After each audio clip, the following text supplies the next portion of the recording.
Shalom, amados. Estava aqui meditando na palavra do Senhor e Deus colocou algo no meu coração para poder trazer para você, que se encontra no texto de Juízes, capítulo de número 6.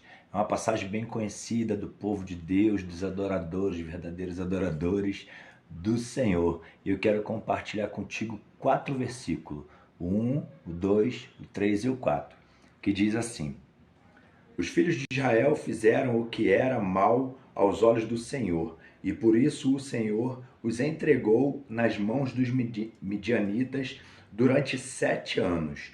Os midianitas prevaleceram contra Israel, e por causa dos midianitas, os filhos de Israel fizeram para si as covas que estão nos montes, as cavernas e as fortificações. Versículo de número 3 diz assim: Porque cada vez que os israelitas semeavam, os midianitas, os amalequitas e os povos do Oriente os atacavam.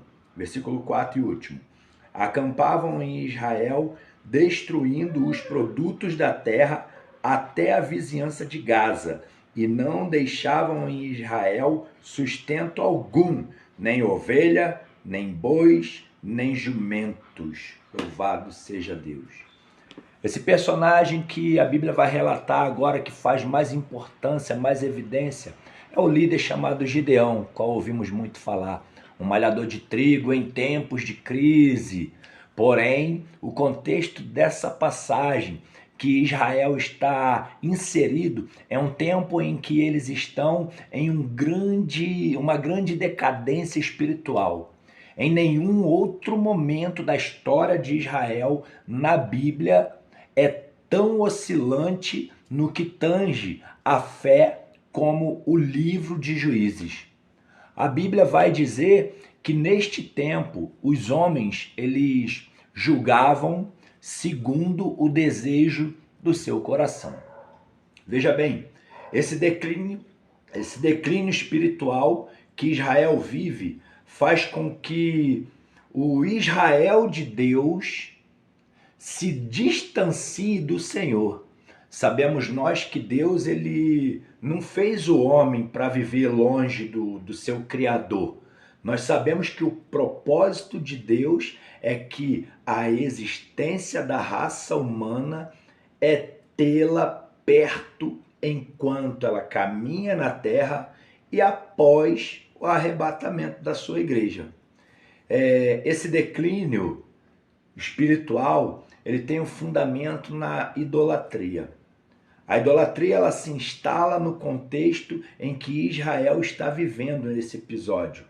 Israel ele não quer ser orientado por Deus, ele quer seguir os padrões das nações vizinhas, das pessoas que estão ao seu redor. E como a liderança não tem um pulso firme para poder liderar o povo, para o povo ficar na caminhada, eles vão a passos largos ao altar da destruição. A idolatria ela é tão perigosa que ela consegue desvincular, distanciar os passos do homem que caminhava em direção ao altar de Deus e fazer conduzi-lo a um altar aonde Deus não habita. Isso é muito perigoso. Querido, Deus ele não tem problema algum em abençoar alguém. Deus ele não tem problema nenhum em engrandecer o nome de uma pessoa. Na verdade, queridos, Deus ele é o maior interessado em te abençoar. Só que Israel ele não entendia e que existe uma coisa que Deus ele dá, não divide com ninguém, que é a sua glória. A palavra vai dizer que Deus ele não divide a sua glória com ninguém.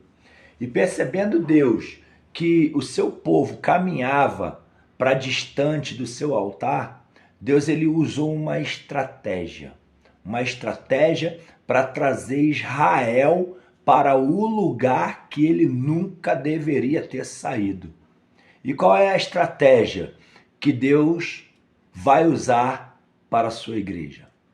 Ele levanta um exército de midianitas que vem sobre o seu povo, vem sobre eles com camelos, eram tão numerosos que vai dizer que eles eram como gafanhotos, incontáveis.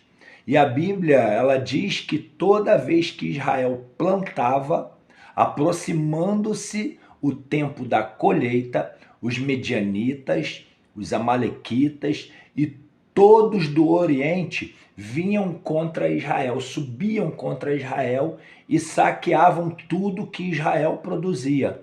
Sabemos que Israel vivia da agricultura. Aquilo que planta, colhe. Aquilo que colhe, come.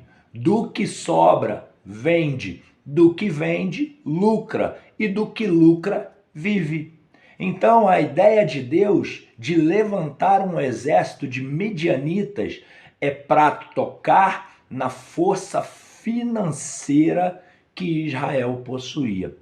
Veja bem, porém, em nenhum dos textos nós vamos ler que Deus ele autorizou os midianitas a tocar num fio de cabelo sequer de um israelita. Deus ele deixa tocar no que Israel tem, mas não deixa midianita tocar no que ele é. Deus guarda Israel, mas não guarda o que Israel possui. Deus guarda a nação, mas não guarda os pertences da nação. Por que Deus guarda o que a gente é e nem sempre livra o que a gente tem? Aí é que está o mistério. É porque todas as vezes que Deus percebe que aquilo que a gente tem muda quem a gente é, Deus é capaz de tirar tudo que a gente tem só para não perder quem a gente é. Oh, glória! Deus ele é capaz de fechar uma porta. Deus ele é capaz de falir uma empresa. Deus ele é capaz de levar o seu carro. Deus ele é capaz de tirar as suas posses.